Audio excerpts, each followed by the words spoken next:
Boa noite, telespectadores da Just TV, e de volta com mais um programa Marisa Bland.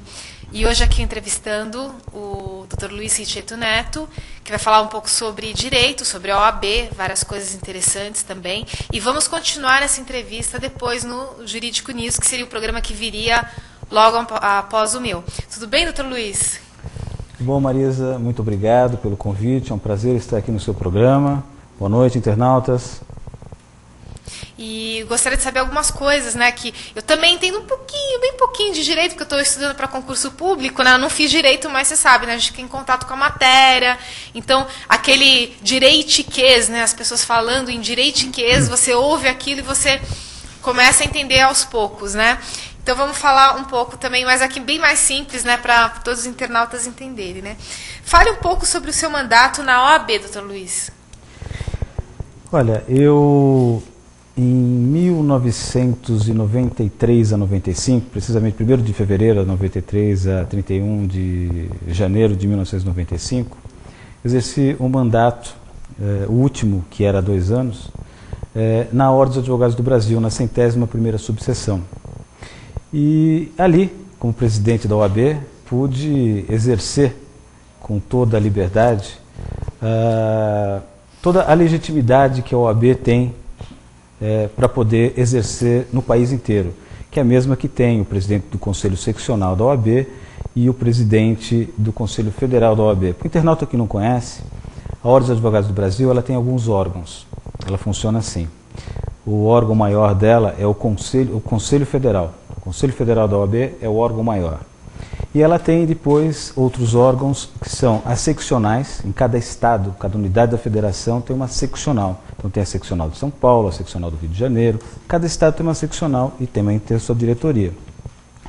E tem, nesse mesmo estado, tem outro órgão da OAB que são as caixas de assistência dos advogados, que elas prestam serviço na área assistencial para o advogado. E dentro desses estados, ligadas às seccionais de cada estado, tem as subseções. Normalmente existe uma subseção da OAB em cada comarca. Em São Paulo, por exemplo, todas as comarcas do estado de São Paulo têm uma subseção da Ordem dos Advogados do Brasil. Soube que o senhor participou da chapa para a eleição da OAB São Paulo em 97 e em 2000, né? Tudo isso aconteceu em decorrência desse mandato que aconteceu nessa 101ª subseção. Tivemos ali alguns problemas que foram resolvidos a nível regional, mas que eram questões nacionais, que eu acho interessante que o internauta conheça. Tinha ali uma situação a subseção tinha um problema com um juiz criminal, que ele se recusava em nomear para os processos de assistência judiciária os advogados indicados pela OAB, pela subseção local. Isso gerou um transtorno um tanto grande, porque esse ato de nomeação do advogado para poder assistir algum réu ausente, que foi citado por edital, ou algum réu pobre, preso, indefeso ali, que não tinha como constituir advogado. Esse ato dessa nomeação, embora fosse feito por um juiz, é um ato administrativo. E como ato administrativo, tem que obedecer a alguns princípios. Princípios esses estabelecidos na Constituição Federal, no artigo 37, que são quais? O da legalidade, ou seja, tem que haver uma previsão legal para essa nomeação, da impessoalidade. Portanto, o ato de nomeação não pode ser pessoal, então não pode o administrador indicar pessoas da preferência dele, do conhecimento dele, parentes dele. Ele tem que ser impessoal nessa designação. Dentre outros princípios, o que estava violando frontalmente era esse princípio da legalidade e da impessoalidade. E sendo que a Ordem dos Advogados do Brasil, quando fazia a indicação do advogado que ia prestar assistência judiciária, também não era um advogado escolhido ali pela diretoria ou pelo presidente da subseção, porque também ela tem que obedecer, tem que observar esses mesmos princípios, da impessoalidade inclusive. Então o que a OAB fazia e faz até hoje? ela faz um edital convocando todos os advogados no estado de São Paulo que querem prestar assistência judiciária. Depois que ela tem toda essa relação de todos os advogados, aí ela vai fazer uma lista. E essa lista, cada vez que o juiz solicita para a OAB, oficia a OAB, para que indique um advogado para ser nomeado, a OAB vai indicar alternadamente, dentro dessa lista, de uma forma impessoal, depende de quem é o próximo da lista. A lista pode ser por ordem alfabética, por número de inscrição, ela pode ter critérios impessoais. Então ela vai fazer essa indicação e o juiz nomeia esse advogado que é indicado. No caso, esse juiz não queria fazer isso. Ele queria, só tinha 6 advogados ali que ele queria nomear, era sempre aqueles 6. E isso resultou numa discussão que foi levada às barras dos tribunais.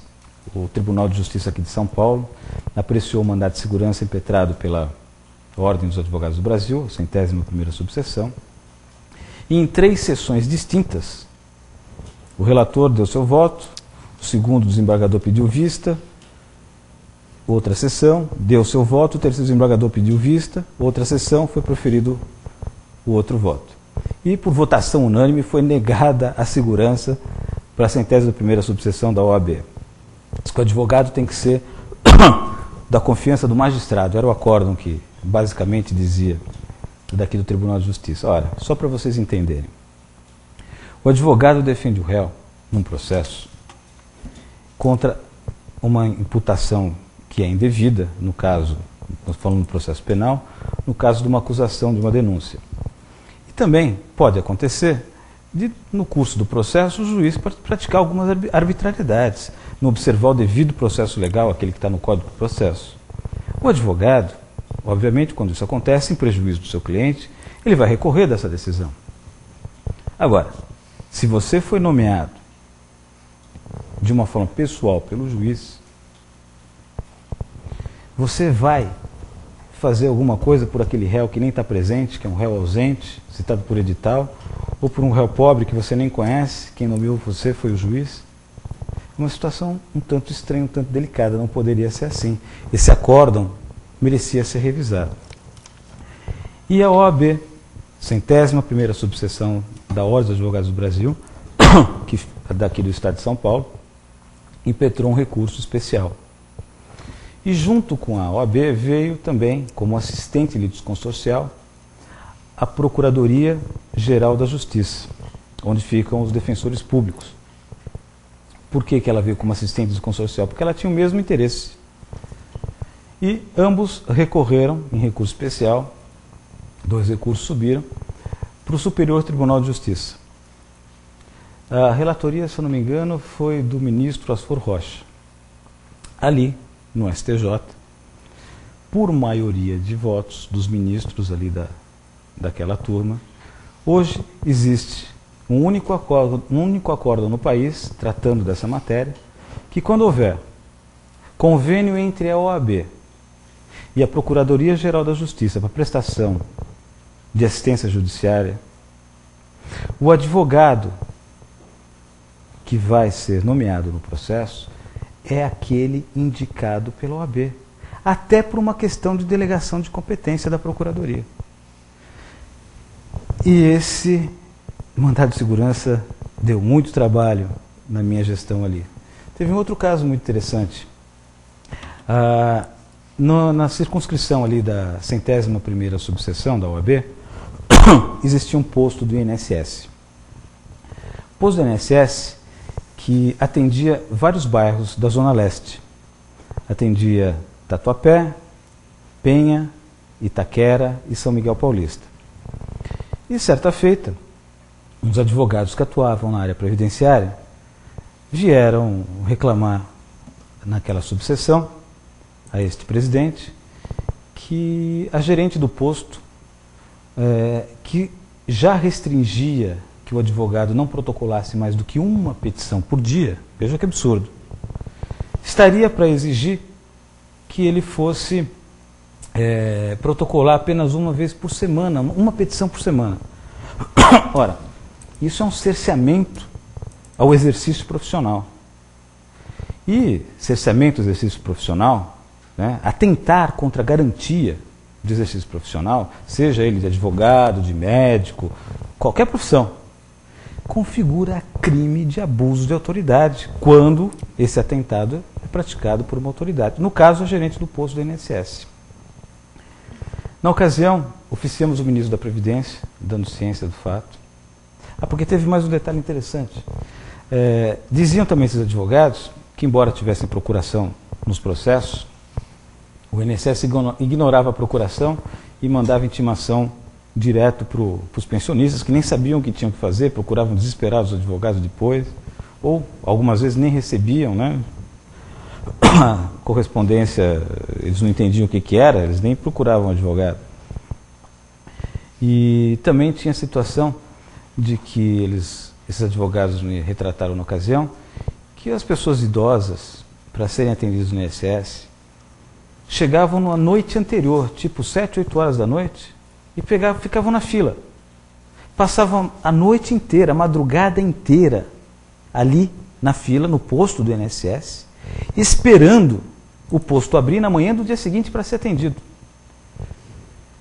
Para surpresa dos coitados dos idosos que ficavam ali naquela madrugada fria, serena, aqui de São Paulo, saía um funcionário de lá de dentro do INSS às 7 horas da manhã, quando abria, e distribuía lá 25 ou 30 senhas para os primeiros 25 ou 30 da fila. O resto mandava embora, para voltar no outro dia, para passar uma outra noite lá.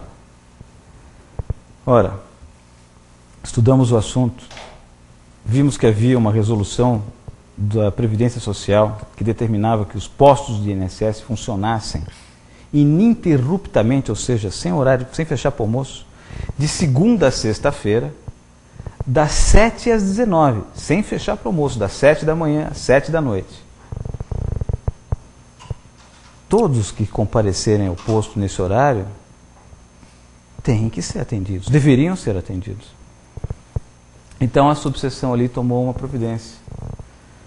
A providência que foi tomada ali foi impetrar um mandado de segurança, porque a OAB tem legitimidade para agir em nome da população, para garantir que todas as pessoas, todos os cidadãos que fossem lá, independente de serem advogados, fossem atendidos no horário de segunda a sexta-feira, das 7 da manhã às 7 da noite. E ainda requereu ao Ministério Público Federal que instaurasse um inquérito policial federal para apurar o crime de abuso de autoridade, porque estava sendo feito o cerceamento do exercício profissional daqueles advogados. E mais ainda, oficiou-se o ministro da Previdência e ainda também se requereu ao presidente do INSS que instaurasse um procedimento administrativo para apurar a eventual infração disciplinar daquele gerente daquele posto. Para vocês terem uma ideia do absurdo que foi, eu passei a receber ligações de outros colegas presidentes de subseção do estado inteiro, me dizendo: Riceto, o que você fez por aí? Me dá a cópia desse mandado de segurança e dessa liminar que foi concedida na Justiça Federal daqui da terceira região, na primeira subseção da Justiça Federal, porque o meu problema aqui na minha subseção é o mesmo, também acontece do mesmo jeito. Ou seja, o problema era no estado inteiro, até que eu recebi um telefonema de um outro colega que era de lá do Rio Grande do Sul e vi que a questão era nacional. Essa questão ficou resolvida nesse posto do INSS que atendia esses três bairros aqui de São Paulo: Penha, São Miguel, Tatuapé e Itaquera, e por um certo tempo. E eu não sei, parece que São Bernardo do Campo também conseguiu resolver o problema, mas me parece, não tenho certeza, hoje o problema está de volta. O superintendente do INSS está permitindo e o presidente do INSS está permitindo que os postos continuem distribuindo senhas, alguns postos distribuam senhas para atender alguns só cidadãos. Se você, internauta, tiver um familiar numa situação dessa, procure a OAB, procure o Ministério Público. Isso não pode estar acontecendo. Você tem o direito de ser atendido, e bem atendido, porque você paga seus impostos. Esse negócio que o senhor falou sobre citação do réu, só para o público entender um pouco melhor, pode ser feito por notificação postal e se ele não se inteirar, né, do acontecido, aí é por edital? Como é que é isso? Ou oficial de justiça? Como é que funciona isso? Nós estávamos falando do caso que era numa esfera criminal. Numa esfera criminal. Nessa esfera criminal, a citação do réu, ou seja, o chamamento do réu para se defender no processo, é feita pessoalmente através de oficial de justiça que cumpre uma ordem do juiz para fazer isso, que chama mandado judicial. E se o oficial de justiça não encontra o endereço ou não encontra o réu no endereço que tem lá nos autos, e não se encontra através de todos os meios disponíveis para essa localização, se oficia inclusive a Secretaria de Segurança Pública, a COESP, para saber se esse réu não está preso, né? Depois de se esgotarem todas essas medidas, aí se determina a citação por edital. E aí se fazia, naquela ocasião, a citação do réu por edital e nomeava-se um advogado para defendê-lo, mesmo ausente naquele processo. Hoje houve uma modificação nessa legislação. Hoje é a possibilidade de, quando não se encontra o réu, suspende-se o processo, não se corre, se interrompe a prescrição, até que o réu apareça ou constitua advogado. Ah, certo. Soube que o senhor foi relator e que o autor de aproximadamente 80% de sugestões para o programa registrado em cartório, né? O que é isso? Tem vários itens aqui que eu quero perguntar para o senhor, né? O senhor vai explicar cada um deles. Telecidadão.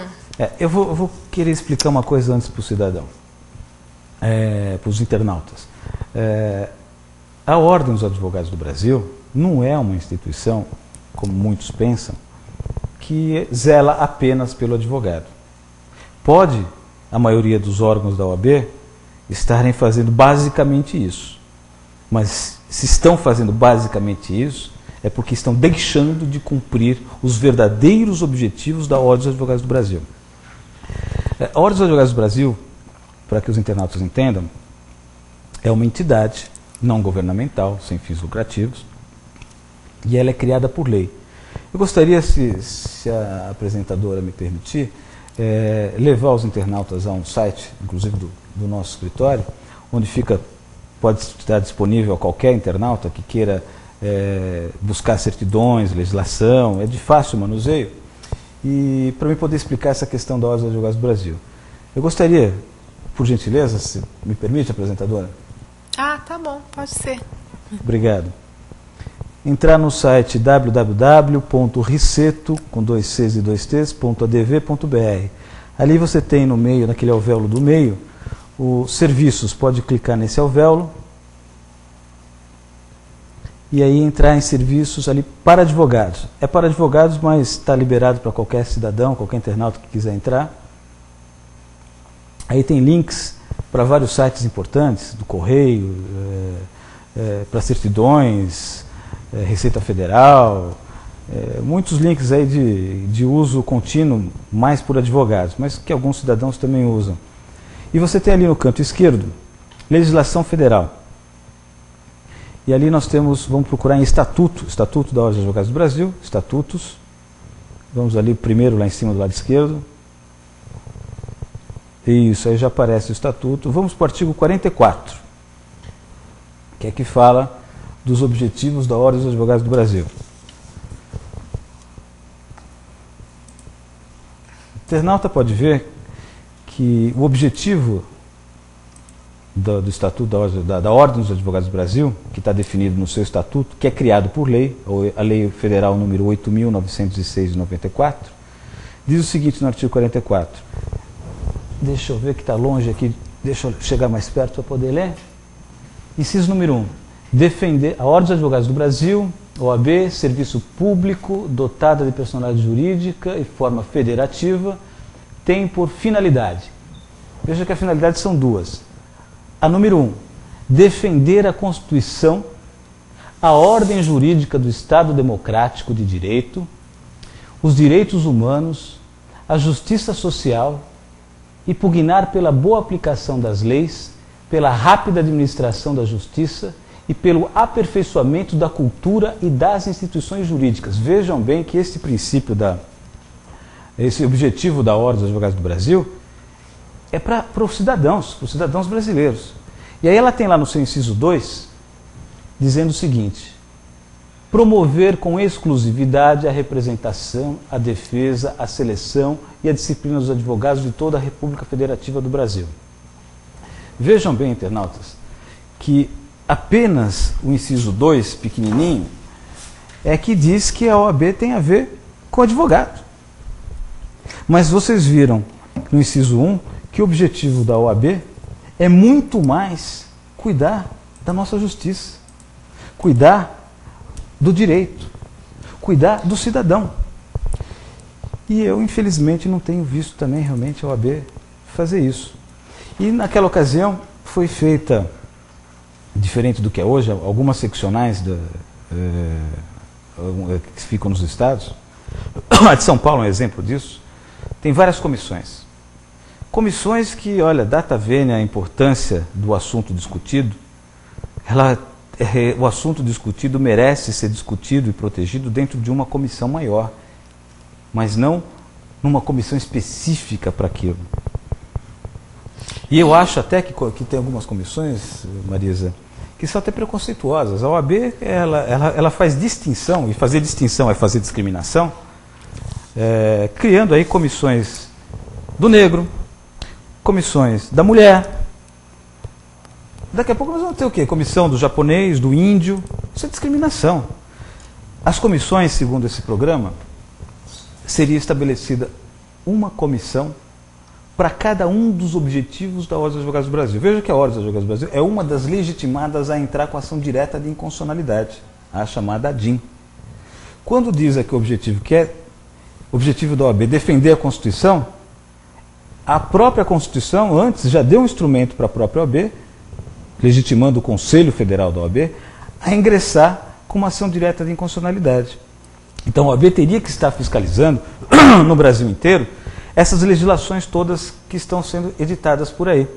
E aquelas que afrontem a Constituição, ela tem o dever, pelo objetivo do artigo 44, inciso 1, de interpor ação direta de inconstitucionalidade. Mas quantas ações diretas de inconstitucionalidade são interpostas pela Ordem dos Advogados do Brasil? E temos perguntas aqui já de internautas querendo participar do programa, não é mesmo? Pois Gostaria não? de saber como surgiu esse seu interesse por ser advogado. Olha só. Na verdade, não foi um interesse que eu tinha desde pequeno, não. Eu, quando pequeno, queria ser cientista. Gostava muito de assistir aqueles filmes de mistério, de cientista e tal, e queria ser cientista. Mas, quando chegou no colegial, que estava para entrar no colegial profissionalizante, ali eu descobri que não tinha faculdade para cientista. Mais próximo daquilo, eu achava que era ser engenheiro. E fui fazer um colegial técnico em engenharia. E foi quando eu acabei entrando num concurso da Secretaria da Receita Federal, e adorei trabalhar na Receita Federal, na alfândega, e achei que gostaria de ser fiscal federal. E achei que o melhor para poder ser fiscal federal seria fazer o curso de Direito. E fui fazer o curso de Direito, mas quando terminei a faculdade, vi que o bom mesmo era advogar. E estou advogando de 84 até hoje. E mais perguntas de internautas aqui, participando a todo vapor. Fernanda Souza, de Vila Maria. Qual a maior dificuldade que um advogado enfrenta?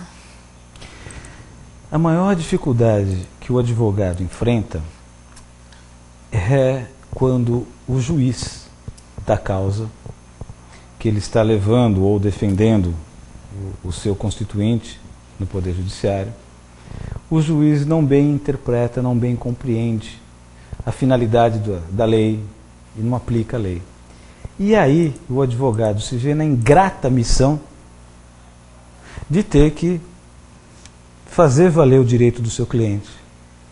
E muitas vezes ter que entrar com recursos nos tribunais para poder fazer com que seja assegurado ao seu cliente uma coisa muitas vezes muito simples, que deveria ser resolvido ali na primeira instância, logo quando o advogado apontasse a legislação cujo direito queria que fosse amparado o seu constituinte.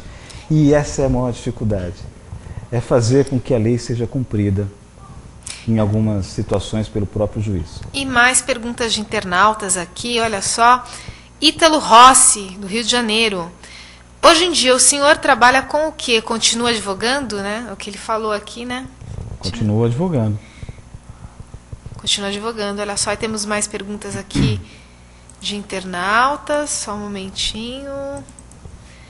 Gostei muito do seu site, parabéns. Olha, Felipe Oliveira Silva. Muito obrigado. Participando do programa aqui.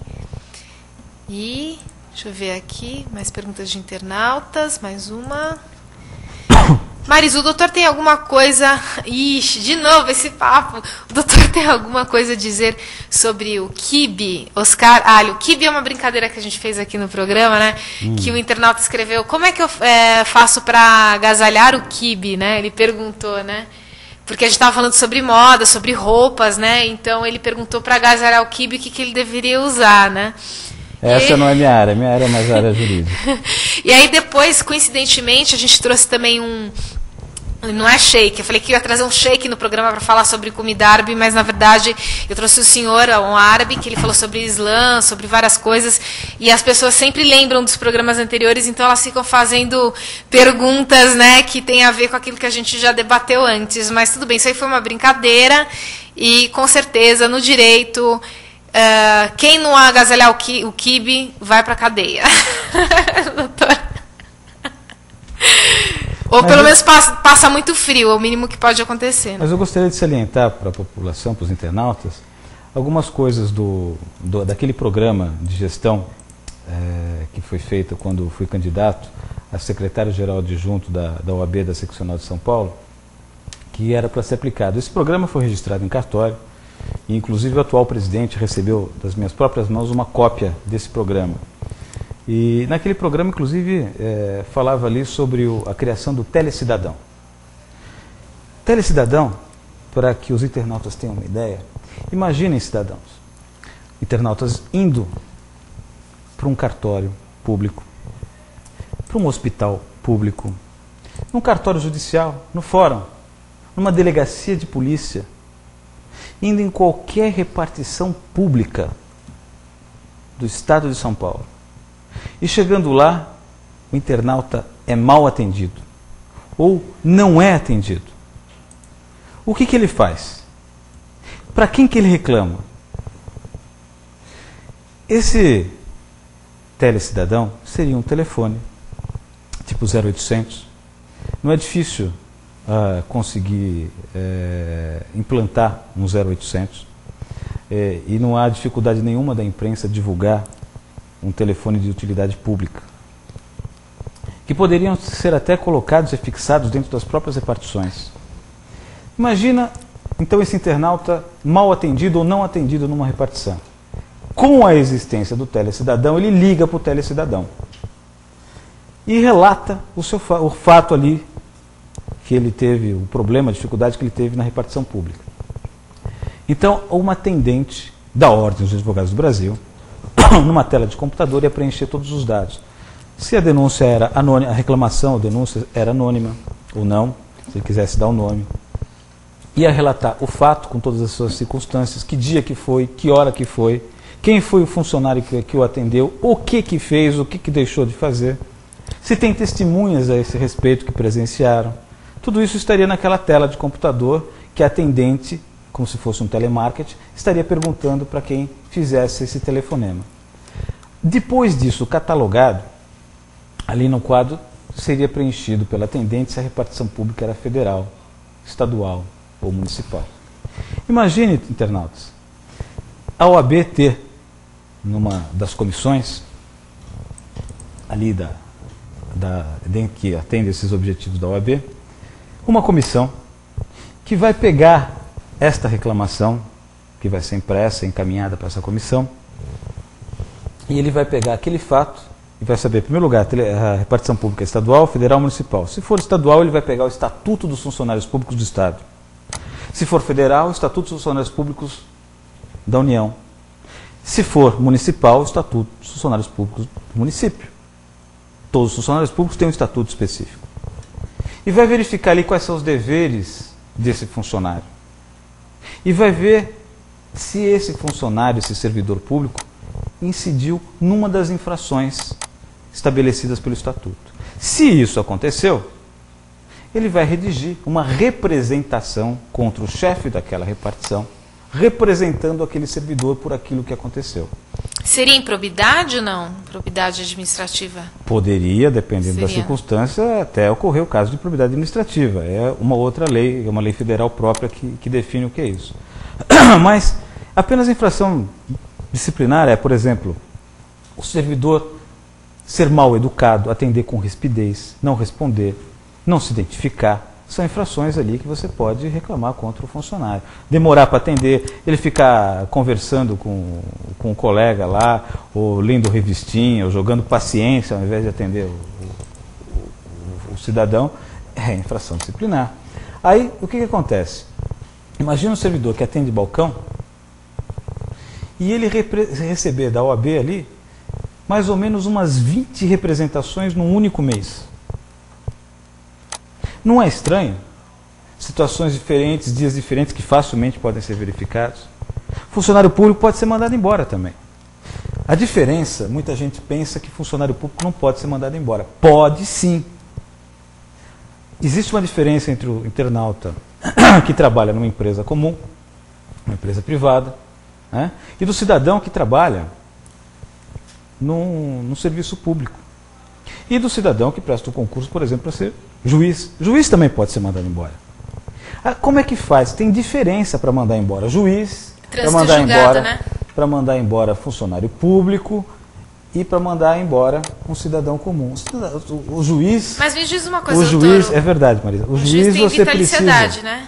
Então, essa vitaliciedade significa, não é que o cargo dele é vitalício para o resto da vida. Significa que para ele ser mandado embora, tem que haver uma justa causa, ele tem que infringir o seu estatuto, né, que tem a lei orgânica da magistratura, e só que a forma de mandá-lo embora é por decisão judicial transitada em julgado. O que é transitada em julgado? É depois de proferida uma sentença, todos os recursos foram utilizados, não tem mais o que recorrer. Então, aí ela transita em julgado. Então aí o juiz pode ser mandado. Não é difícil não. Nós temos casos aqui, em vários lugares de outros estados, de juízes que foram mandados embora. Não é difícil não. O servidor público para ser mandado embora, ele precisa ser apenas de quê? De um processo administrativo, que começa com uma sindicância. Já o cidadão comum, né, basta um aviso prévio. Mas então, o servidor público ele pode ser mandado embora sim. Então, se houver no estado, por exemplo, de São Paulo, aplicação dessa sugestão do programa, e a OAB fizesse isso, com toda certeza, no estado de São Paulo, todas as repartições públicas municipais, estadual e as federais existentes aqui em São Paulo, estariam funcionando direitinho, como um reloginho. Porque quem não fizesse isso, o cidadão, que é o fiscal dos servidores. Veja bem, os servidores são servidores, eles prestam um serviço público. A quem? A população. Então a população que paga os vencimentos deles, que paga tributos, que paga impostos, tem que fiscalizar se o serviço está sendo bem feito. Só que quando não está sendo bem feito, não tem para quem reclamar. Para isso foi sugerido o Telecidadão. Então o senhor está dizendo que no Telecidadão o número de reclamações que são recebidas é muito maior, né? Isso que o senhor está dizendo, né? Se fosse criado. As gestões que estão aí da Ordem dos Advogados do Brasil até agora não fizeram isso. Carteira do advogado é uma das sugestões que fez ali nesse programa. Só que bem aquém do que era a sugestão, a OAB criou a carteira do advogado. Fez uma carteirinha aí, que pelo amor de Deus, com código de barra e com data de validade, que nunca conseguiu atualizar até o tempo dela, e não chega aos pés do que era a carteira ideal. A carteira ideal para o advogado era com um chip. Agora parece que estão criando essa nova carteira.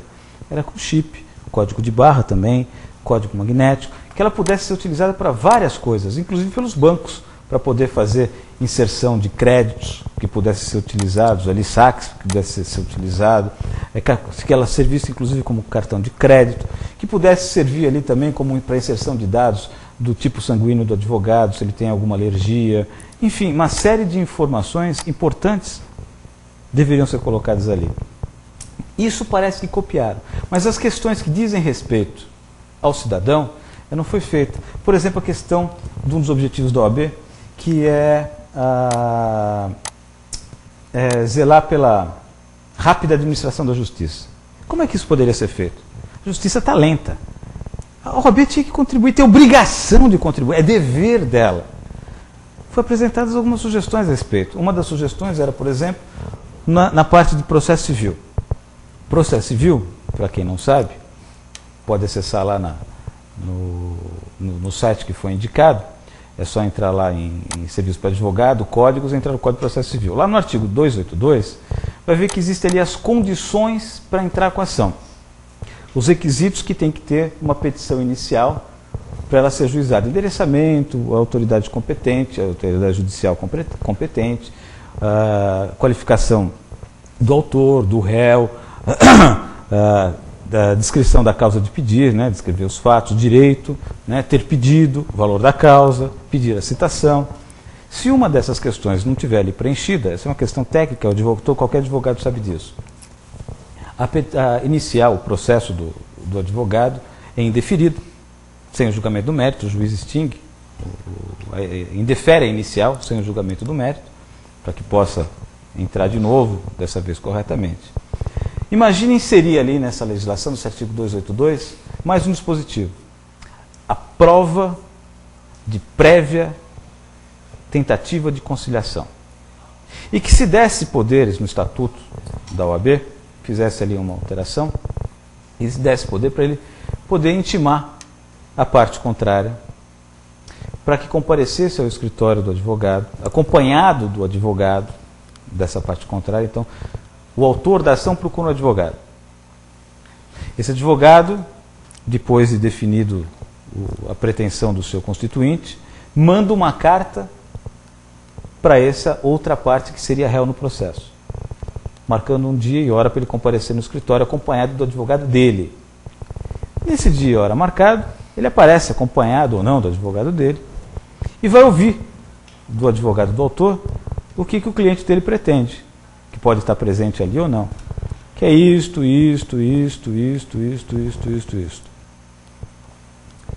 E ali se pode fazer discussão logo na hora. O advogado está para doutor, isso aqui não é devido. Você tem prova disso? Não tem. Olha, isso aqui não. Isso aqui tudo bem, isso aqui eu concordo, meu cliente concorda em pagar, dá para parcelar? Quantas ações não iriam deixar de entrar no Poder Judiciário e serem resolvidas nos escritórios de advocacia? Por que não fazem isso? Não. Fizeram diferente. Não foi a OAB, foi os nossos legisladores. Criaram para o cidadão uma justiça de quinta categoria. Juizado especial de pequenas causas. Por que quinta categoria? Como é que se pode dar a um cidadão acesso à justiça sem um técnico habilitado para ampará-lo ali, que é o advogado? Porque na assistência, nos juizados especiais, o cidadão não precisa de advogado. Segundo eles, né? Não precisa de advogado. Então, você vai lá para fazer, para obter do Estado a prestação de serviço jurisdicional, para pedir aquilo que muitas vezes o cidadão não sabe nem o que é. Ele preenche um formulário ali. E justiça sem advogado não é justiça. Está lá no artigo 133 da Constituição Federal.